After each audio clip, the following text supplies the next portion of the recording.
India se ha despertado con un duro golpe, aranceles de hasta el 50%, tal y como había prometido Donald Trump. Recordemos, el 30 de julio India descubría que se le impondrían unos aranceles del 25%, pero una semana más tarde la Casa Blanca anunciaba un 25% adicional por la compra de petróleo ruso por parte del país. Es uno de los castigos comerciales más duros que ha impuesto hasta la fecha Estados Unidos contra un socio con el que mantenía una relación floreciente hasta hace poco y que de hecho era un aliado estratégico frente a China. Este es uno de los temas que vamos a analizar a continuación, mientras también la Unión Europea está intentando acelerar la eliminación de aranceles a Estados Unidos bajo la propia demanda de Donald Trump, y estamos viendo también algunos movimientos interesantes por lo que respecta a India, que quiere también seguir los pasos de Estados Unidos con la construcción de una cúpula dorada similar a la cúpula de hierro. Y estamos viendo también conversaciones de desnuclearización a las que China, por el momento, prefiere mantenerse al margen. Saludamos a Felipe de Basa, director del Máster Oficial en Unión Europea y China de la Universidad Rey Juan Carlos, investigador de la Ruta de la Seda. Felipe, ¿qué tal? ¿Cómo estás? Muy buenas tardes, muy bien, excelente. Muchísimas gracias por acompañarnos y además en una semana en la que arrancamos nueva temporada. Es un placer que nos puedas acompañar también en este momento. Bueno, como decíamos, Estados Unidos es una de las noticias, ha cumplido esa promesa o amenaza, según la lectura que queramos hacer, con esos aranceles a India. Hablamos nuevamente de una herramienta de presión política más allá del panorama comercial. Correcto, así es una herramienta de presión política. A mí me gustaría recordar, como historiador que soy, aquella frase que se decía en el siglo XIX: cuando París se estornuda, Europa se resfría. Siglo XIX, ¿no? Y esto te viene a un poco a hacer el panorama de cómo está todo concatenado. Pues claro, resulta que en 1989, para fusionar las dos Alemanias, se hacen los acuerdos 4+2, donde se plantan una serie de condiciones con la Unión Soviética, ojo, que no con Rusia, pero eso hace pues que Rusia tenga cierto resquemor porque le han toreado por todos los lados, ¿no? Y ahora te vas al 2014, las protestas del Euromaidán en Kiev, en Ucrania, y bueno, ¿qué conexión tiene todo esto con lo que está pasando? Pues total, porque lo que hay es un castigo directo a la India por su explícito apoyo al comercio con Rusia, con el tema del petróleo y con la postura que hay que adoptar en el conflicto con Ucrania. Total, ¿quién está pagando el pato de que en el año 2014 hubiera unas protestas como lo que comentaba antes del Euromaidán, los acuerdos 4+2 de la fusión de las dos Alemanias? Pues el pueblo indio. Por un lado están saliendo las personas cercanas con Rusia para decir que esto es una agresión intolerable porque están jugando con la soberanía de un determinado país, y claro, por otro lado, y esto es lo más grave, el primer ministro indio lo que está alertando al pueblo indio es para que empiecen ya con la autosuficiencia, es decir, es muy probable que en los próximos días el mercado indio, que es un mercado gigantesco de 1.500 millones de habitantes, cifra por cierto que ya ha superado, yo creo que en porcentaje muy mínimo, al de China. Hay que recordar que los dos países juntan 3.000 millones de habitantes en un mundo de 8.000 millones de personas, es una cantidad importante, pero la noticia es que el primer ministro indio ya ha dicho que, ojo, hay que ser autosuficiente y es posible que no lleguen ya los productos de Estados Unidos, que por otra parte son necesarios en el país. Efectivamente, de hecho ya lo que se ha dicho es que los pedidos estadounidenses se han detenido en seco. Es la lectura que también están haciendo ya algunos analistas, que quizás todavía hay algo de circulación, pero la sensación es de que ya se paralizan, ¿no? De que esto ya es inminente. Claro, Felipe, en medio de todo esto, claro, nos describías ya un pequeño entramado, pero es que el entramado todavía podemos ampliarlo mucho más. En esa relación floreciente que ahora pues se paraliza entre Estados Unidos e India, había un claro interés por parte de la Casa Blanca de cara a la rivalidad que mantiene con China, con el gigante asiático. ¿Hasta qué punto esto puede suponer un tiro en el pie para Estados Unidos? ¿Puede debilitar ese acercamiento estratégico que estaba teniendo con India frente a China o acabará desembocando en una especie de fricción manejable? Bueno, pues usted lo ha dicho muy bien en la primera parte de la pregunta. Yo, con el máximo siempre respeto a todos los actores, aquí no se trata de tomar partido por unos ni por otros, ¿no? Pero lo que sí que hay que dejar claro es que una de las cualidades del presidente Trump es que es un hombre de negocios y, por tanto, es un comerciante que sabe negociar. Con mucho cariño y siempre mucho respeto, cualquier líder político o cualquier politólogo, pues que puede ser un experto en derecho administrativo, en gestión pública, los políticos franceses que pasan por una serie de posiciones tremendas y brutales, pero claro, se van a un mercado persa a negociar o al Gran Bazar de Estambul o Turquía y yo no sé cómo les iría en una negociación y sin embargo hay gente que esto lo tiene inherente. Y lo que está claro es que el presidente Trump, como dicen en el sur de Estados Unidos, pues es un hombre de negocios que sabe negociar y estamos en medio de una negociación y esto es como cuando uno va a un bazar, que tú ofreces 10 para intentar sacarlo por 4 o por 5 y si pagas 7 pues igual te vas con mal sabor de boca o igual acabas sacando por 2, no se sabe. Estamos empezando una negociación y esto es algo inédito en los últimos 20 30 años, yo creo que de los escenarios políticos de las relaciones internacionales, porque hay un tipo que se dedica a vender pisos y a construir campos de golf, pues que es el presidente del primer país del mundo. Entonces, esto es inédito, es decir, estamos en medio de una negociación. Y esto de los aranceles lo hemos visto con la Unión Europea, con los diferentes países, con Italia, con España, lo vimos cuando le dijo a Angela Merkel, que creo que no se ha difundido mucho por aquí, que había hecho uno de los mejores negocios de su vida, y claro, la otra se quedó un poco a cuadros, y estamos en ese mismo escenario. Todo forma parte de una estrategia de negociación.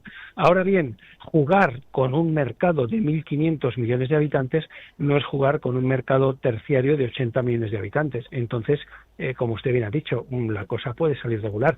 Pero vamos, yo me imagino, no lo sé, yo soy un historiador, pero sí que teniendo un poco el panorama en perspectiva, yo lo que creo que estamos al inicio de la negociación. A mí, sinceramente, lo que me ha preocupado más que las reacciones de los amigos de Rusia, que obviamente defienden la soberanía de la India, es ese mensaje de las autoridades indias diciendo prepárense porque hay que autoabastecerse. Y luego hay una última cosa que voy a decir muy rápido. Si usted coge en las compañías tecnológicas norteamericanas, esto tampoco se ha dicho, esto es algo de lo que analizamos los historiadores, ¿no? Usted coge quiénes son los CEOs de las compañías tecnológicas norteamericanas y el 99% o el 95%, puede haber alguno que se me escape, son todos segunda, tercera o primera generación de origen indio, es decir, la población india en Estados Unidos tiene un peso específico y esto es importante tenerlo en cuenta porque, claro, oiga usted, es que no estamos hablando de que son los gestores, pues no sé, con mucho cariño y respeto hacia el sector, pues no sé, de los que suministran las gomas para cerrar los paraguas, es que estamos hablando de los sectores más importantes de la economía de Estados Unidos. Entonces, algo también que hay que tener en cuenta es que el presidente de Estados Unidos puede ir contra quien quiera, pero no contra Wall Street. Y ahora, en el siglo XXI, podemos decir que el presidente de Estados Unidos puede ir contra cualquier sector, pero ojo con el sector tecnológico. Y efectivamente hay un lazo importante, especialmente, por ejemplo, entre grandes tecnológicas estadounidenses y la India, porque, por enumerar algunos, y seguro que nuestros oyentes están más que familiarizados con los nombres, Sundar Pichai, que es el CEO de Alphabet, matriz de Google, origen indio, Satya Nadella, CEO de Microsoft, Arvind Krishna, que es el CEO de IBM, Shantanu Narayen, que es el CEO de Adobe, y bueno, realmente podríamos seguir porque el listado sigue, pero hemos mencionado algunas de las grandes tecnológicas estadounidenses. Por cierto, también Micron Technology tiene CEO de origen indio, así que y podríamos seguir enumerando. Hay una relación muy muy interesante.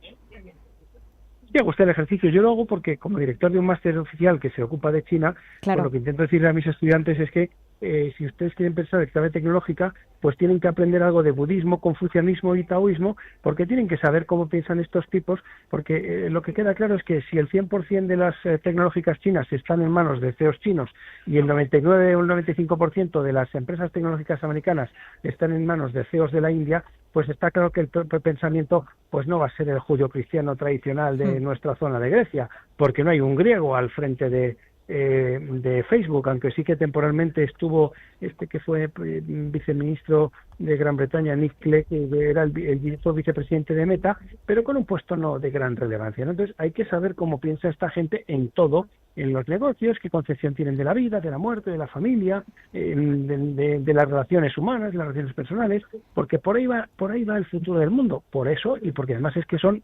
China, India, 3.000 millones de habitantes, pero como digo, que el primer ministro ya haya anunciado que ojo con el desabastecimiento, igual también, insisto, puede ser una medida de presión. Yo creo que estamos en el comienzo de un partido que lo que hemos visto en este primer momento pues ha sido un gol increíble de uno de los contrincantes, que el otro se está preparando y veremos a ver qué pasa en la próxima semana. Igual esto pasa al 60, se vuelve a quedar en el 25 y queda en nada, pero sí que el toque de atención se lo ha dado a Rusia. Entonces, a ver también ahora Rusia cómo mueve ficha en este tablero y sobre todo qué es lo que va pasando con Ucrania y cómo queda al final el tema del Donbass, porque al final esto, vuelvo a lo que decía al principio, ¿no?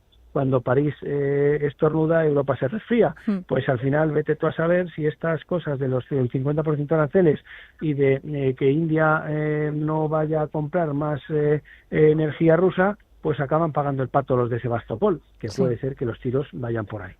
Mientras tanto, en clave comercial también tenemos que seguir pendientes de lo último entre la Unión Europea y Estados Unidos. Y sabemos que la Unión Europea quiere comenzar a acelerar esta semana la eliminación de aranceles a Estados Unidos para satisfacer esa demanda de Donald Trump. Y de nuevo, tenemos que preguntarnos hasta qué punto hablamos de una medida de pragmatismo político hacia Trump, si es un precedente que puede debilitar todavía más la posición de la Unión Europea en futuras negociaciones comerciales y cómo podría repercutir al bloque comunitario este tipo de concesiones que está haciendo a Estados Unidos y también cómo China o India, por todavía entrelazarlo más, pueden reaccionar a este tipo de concesiones que está teniendo Europa respecto a Estados Unidos, porque al final también son países que buscan un acceso preferente a los mercados europeos. Pues así es. Yo, por hacer un símil con una serie de plataformas que creo que era Barón Noir, Barón Negro, donde se habla de los entresijos de la política, u otra también que hay sobre Dinamarca, no sé ahora cómo se llama la serie, donde son los entresijos, pues no sé, si yo fuera un decisor político o un tecnócrata europeo, en estos mismos momentos estaría llamando a cualquier gran empresario de estos hechos a sí mismos sin estudios académicos, sin doctorados ni 7 carreras, y le diría, oye, dame aquí algunas clasecitas de negociación, porque el escenario ha cambiado, no estamos negociando 2 burócratas ni 2 tecnócratas, tiene que negociar un gran empresario. En España tenemos unos cuantos. Si me habría el siglo pasado, pues no sé, me acaba de venir a la cabeza Eduardo Barreiros, y si estamos en este siglo, pues obviamente todo el mundo tiene en la cabeza al presidente Zara, pero también podríamos llamar al presidente Mercadona o al que fue el presidente del Corte Inglés o la presidenta actual del Corte Inglés. O sea, hay mucha gente que podría hacer un asesoramiento en este sentido, porque estamos en medio de una guerra de aranceles, que es lo que parece un mercado peso, un mercado de la vieja ruta de la sede. Y luego, por otro lado, el tema europeo, hay algo que no hemos aprendido. Mire, yo tuve la oportunidad de entrevistar durante la pandemia del COVID a grandes industriales y me decían todos, absolutamente todos, bueno, una de las metodologías que usamos los investigadores o los que nos dedicamos a la universidad, pues es la entrevista semiestructurada. Uno identifica 5 perfiles, hace unas entrevistas, saca unas conclusiones. Yo el trabajo lo hice, al final no lo publiqué, pero bueno, algo que saco de conclusión y que adelanto muy contento con ustedes es que los grandes empresarios que se dedicaban a la industria dijeron durante el COVID que era clave que España no perdiera la posición en los sectores estratégicos y que España tenía que identificar cuáles son los sectores estratégicos para España y no perder las posiciones clave en esos sectores. No se puede uno subcontratar o vender las empresas clave en esos sectores, y tampoco decimos que, en este caso, los que somos liberales, demócratas por supuesto, más en el centro, que haya que tengan que estar en manos públicas, pero sí en manos españolas. Pues yo creo que con todo esto que está pasando, la Unión Europea tendría que tomar, dentro de esa política de que no hay bolas negras ni listas negras, también conciencia de que los sectores estratégicos y claves para la economía europea tienen que estar en manos de capital y personas europeas, porque no bastan con las hiperregulaciones donde te miden el centímetro de dónde tiene usted que poner la silla del empleado que tiene teletrabajando a 600 kilómetros de la sede central, sino que ir a cosas más sencillas, proyectos más grandes, más ambiciosos y, por supuesto, contar, como decía, pues con el capital y el expertise europeo. Hemos perdido oportunidades brillantes que ahora seguro que salen próximamente, como con el tema de los vehículos. No voy a citar marcas, ¿no? Pero hay marcas que ya han perdido toda la experiencia y si ahora tuvieran que ponerse a fabricar fabricar vehículos o motores no podrían, como ha pasado con una de las grandes marcas, y veremos qué pasa en un futuro. Claro, usted imagínese que mañana, de la noche a la mañana, pues quienes nos van a suministrar los vehículos, porque Europa ha perdido la experiencia, pues deciden que nos van a vender al 300%. Pues estamos fastidiados, ¿no? Y he puesto el ejemplo de los vehículos por no irme a la energía, por no irme al petróleo, por no irme al gas. Pero, oiga, pregunte usted este invierno, cuando la gente empieza a pagar las calefacciones de sus casas, que se pregunte la gente dónde se compra el petróleo o el gas, cómo se extrae y si sería lo mismo en España o en Europa. La respuesta es muy clara, ¿no? Y esto también, y ya terminó, lo hilo con lo que está pasando ahora de los incendios y las tierras raras, ¿no? Los incendios los hemos visto aquí muy localizados y muy focalizados, pero es algo que ha pasado en España, por todo el sur de Europa. Todo el sur de Europa, los Balcanes ha sido horrible. Hay un país balcánico que no voy a citar donde se ha prohibido dar noticias. Si usted mira lo que pasa en Serbia, que si hay noticias es horrible, todo. Pero esto ha puesto a la luz también lo que está pasando, por ejemplo, en Galicia, yo soy de Galicia, con el tema de las tierras raras y el coltán. Oiga, es que tengamos materia prima como el coltán en Galicia y que no lo podamos explotar por no sé qué cuestiones, pues hombre, son temas estratégicos, son sectores que podrían dar mucho dinero, estamos en el siglo XXI y oiga, no se trata de explotar los materiales como hacían los británicos en el siglo XVIII cargándose el paisaje, o como hicieron los romanos en las médulas, que se cargaron el paisaje, aunque luego dejaron una explotación a cielo abierto. Pero hombre, hay que empezar a pensar en los sectores estratégicos, tanto para España como para Europa. Bueno, y además en un día en el que Giorgia Meloni en Rimini se ha mostrado muy en línea con lo que también en Rimini hace unos días declaraba Mario Draghi. Bueno, la primera ministra italiana ha sido muy clara, ha dicho que Europa está condenada a la irrelevancia geopolítica, aunque Draghi pues decía que también geoeconómica, ¿no? Por también aclarar el concepto. Claro, hablamos mucho de la necesidad de autonomía europea. Bruselas habla de soberanía estratégica, pero efectivamente tenemos todavía demasiados escollos y en estas negociaciones, por ejemplo, con Estados Unidos, en más de una ocasión se ha acusado al bloque comunitario de sumiso, de acuciar la derrota política o incluso una capitulación ideológica. Claro, ahora ¿cuál es realmente la opción o la batería de opciones que puede manejar el bloque para reencauzar su situación y sobre todo su posición? Se habla también de la posibilidad de que Europa ahora mismo esté en el inicio de un siglo de humillación, un poco en línea con lo ocurrido a China en 1842. Bueno, la Unión Europea está dividida, lo hemos visto con la guerra de Ucrania y con otras muchas más cosas. Yo he podido entrevistar a personas de partidos extremistas europeístas que no de partidos extremistas que quieren salir de la Unión Europea, y yo les he preguntado directamente a varios de sus dirigentes, y no españoles, italianos, franceses, alemanes, húngaros, y pregunto, pero ¿qué es lo que quieren ustedes con la Unión Europea? Y dicen, no, nosotros queremos estar en la Unión Europea, nosotros queremos estar en el euro, pero queremos otro modelo de Unión Europea. Y a renglón seguido han dicho algo casi más importante, porque yo hice un trabajo doctoral sobre uno de estos personajes, y es que los padres fundadores no tenían esta idea de Europa. En la Unión Europea, que nació por las ideas de Jean Monnet, Robert Schuman, Konrad Adenauer, Alcide Gasperi, Paul-Henri Spaak y otros tantos muchos, como una unión de ciudadanos libres donde podían moverse con bienes, mercancías y los propios ciudadanos por toda la Unión Europea, donde las industrias de guerra del momento, que eran el carbón, el acero y la energía atómica, se ponían en común para evitar la Tercera Guerra Mundial, pues se ha convertido en una macro organización de burócratas y funcionarios dedicados a regular sobre cosas como el tapón de las botellas, a limitar los avances de la inteligencia artificial. Ojo, que no estoy haciendo una crítica porque están haciendo una salvaguarda brutal de los derechos humanos, pero donde lo que hacen la gente no lo entiende. Entonces, claro, si tú como ciudadano no entiendes lo que hace este tipo de organizaciones, pues es muy fácil que con un discurso de estos de la posverdad te compren un relato y te vayas. La Unión Europea Gran Bretaña ha salido de la Unión Europea con lo que llamamos el hackeo cognitivo. Podemos afirmar claramente que sin Facebook la Unión Europea seguiría contando con Gran Bretaña porque de ahí se sacaron los datos,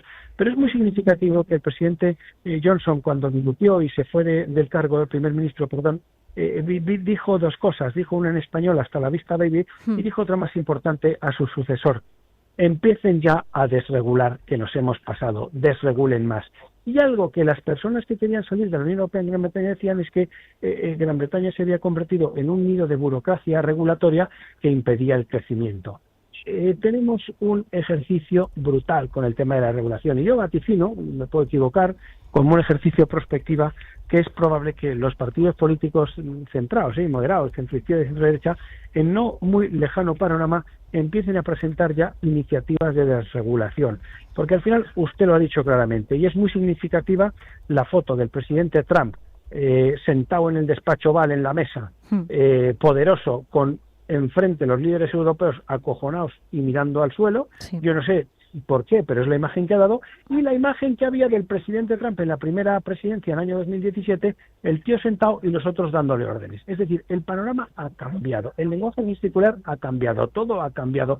Yo no sé si hemos claudicado o no, pero desde luego el presidente Trump va diciendo por ahí que está muy contento porque ha sido uno de los mejores acuerdos comerciales o de los mejores logros que ha logrado en su historia. Pues hombre, eso como europeo pues me sienta regular, porque hemos quedado a la altura del betún, nunca mejor dicho. Entonces está claro que todo se está moviendo a velocidades de vértigo, y está claro que si usted y yo mañana, pues no sé, hacemos un viaje en un 4x4, pues oiga, no vamos a contratar a un piloto de Fórmula 1, vayamos a contratar a un piloto de 4x4. Sí. Y si mañana otros dos oyentes que nos están escuchando, pues se van a dar unas vueltas en el Jarama, pues no contraten un piloto de 4x4, contraten a un piloto de Fórmula 1. Y lo que está claro es que estamos ahora mismo en un mundo que recuerda mucho a los comerciantes de la vieja y tradicional, y con el máximo cariño y respeto lo digo, ruta de la seda.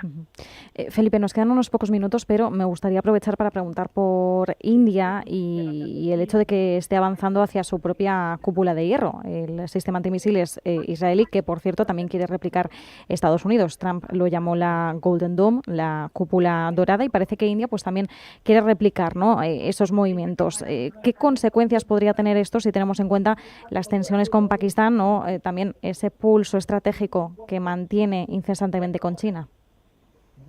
Bueno, la zona es, ya esto es abrir la caja de Pandora, ¿no? Me acabo de abrir aquí un Google Maps para repasar un poco mis conocimientos de geográficos que siempre tengo sobre la cabeza, pero que claro, hay que tenerlo, ¿no? Sí.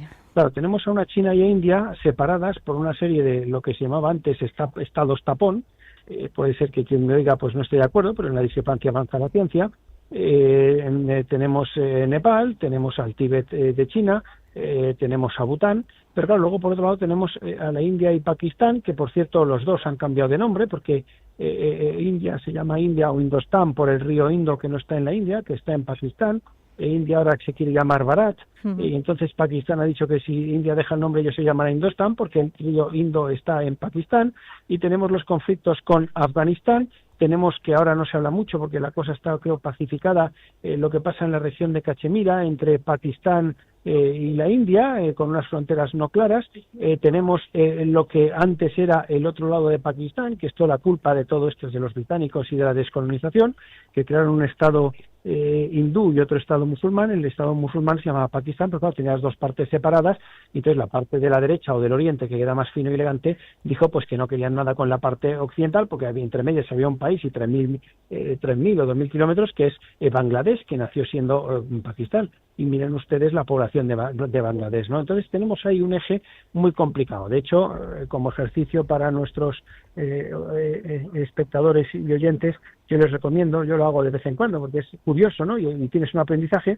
Cojan ustedes cualquier plataforma que ofrezca cine de Bollywood, que son los que se hacen en la India, y cojan ustedes películas que hablen de los conflictos entre Pakistán e India, ¿no? Que siempre es una historia de amor entre un pakistano o un indio, siempre hay un espía que suele ser el chico o la chica, y siempre el malo es Pakistán, ¿no? Y además son como las películas nuestras de los años 60, que siempre se ironizaba sobre el malo, que en nuestro caso era el francés. Es decir, los conflictos están latentes. Claro, esto no es un conflicto a 2, es un conflicto a 7. Decía, los estados tapón como Nepal, Bután o el Tíbet, que es una región de China. Por un lado Pakistán y por otro lado la India. Por otro lado la provincia de Cachemira. Pero no podemos dejar de lado tampoco a Bangladesh ni tampoco a Afganistán. Y si seguimos ampliando, pues ya váyanse ustedes a lo que es Myanmar o Birmania, que eso es otro estado que parece de película de terror, como Cuba, Venezuela o Corea del Norte, ¿no? Siempre con el máximo cariño y respeto, porque a veces ironiza para un poco que los que nos están escuchando pues vean las posiciones. Entonces, claro, que ahora India se ponga la cúpula de hierro, bueno, pues sí, se puede poner la cúpula de hierro, pero vamos, es como poner, no sé, como intentar usted y yo mañana poner, decir, tenemos un colador, va a caer el agua, venga, vamos a intentar tapar los agujeritos con plastilina. Pues sí, taparemos unos cuantos, pero es muy complicado todo y muy difícil, ¿no? Al final el mundo se está militarizando, hay quienes pensamos, y ojalá nos equivoquemos, que todos estos conflictos aislados no están aislados y siempre hay un patrón que los acaba uniendo a todos y que estamos en un clima prebélico de una tercera guerra mundial, ojalá me equivoque, como digo, y que bueno, pues es una escalada más dentro de la militarización del mundo. ¿Dónde? En una zona que, como hemos dicho antes, viven 3.000 millones de personas, pero que tiene un nombre, que ahora creo que es zona azul, ¿no? Que es donde vive la mayor parte del mundo, en el sureste asiático. Pues si usted suma China, India, suma a Indonesia, que es el país con mayor número de musulmanes, la India y tal, pues resulta que ahí vive el 60% de la población mundial en un área muy localizada. Entonces, bueno, si hubiera una guerra ahí o una catástrofe nuclear, la hecatombe sería brutal, porque obviamente la escalada ya sería tremenda. Esperemos que no pase nada, ¿no? Pero sí. ¿Hacia quién va dirigida la cúpula de hierro de la India? A priori hacia Pakistán o hacia China, y bien, ¿y por qué no a Bangladesh o a Myanmar? ¿Y por qué no bien? Quiero decir que es todo muy complicado. ¿Por qué? Porque además, ya con esto sí termino, muy cerquita de la India está el Estrecho de Hormuz, que es el verdadero el reto o desafío, porque el día que de verdad se cierre el Estrecho de Hormuz y pille un invierno duro, la cosa se complicará mucho. Pues muchas lecturas las que podemos sacar de ahí, como siempre el tiempo limitado, pero agradecemos muchísimo este análisis. Felipe de Basa, director del Máster Oficial en la Unión Europea y China de la Universidad Rey Juan Carlos, investigador de la Ruta de la Seda. Como siempre, un placer, un abrazo. Muchísimas gracias, Marta, enhorabuena por el programa, seguimos adelante. Gracias. Un abrazo, muy buenas tardes.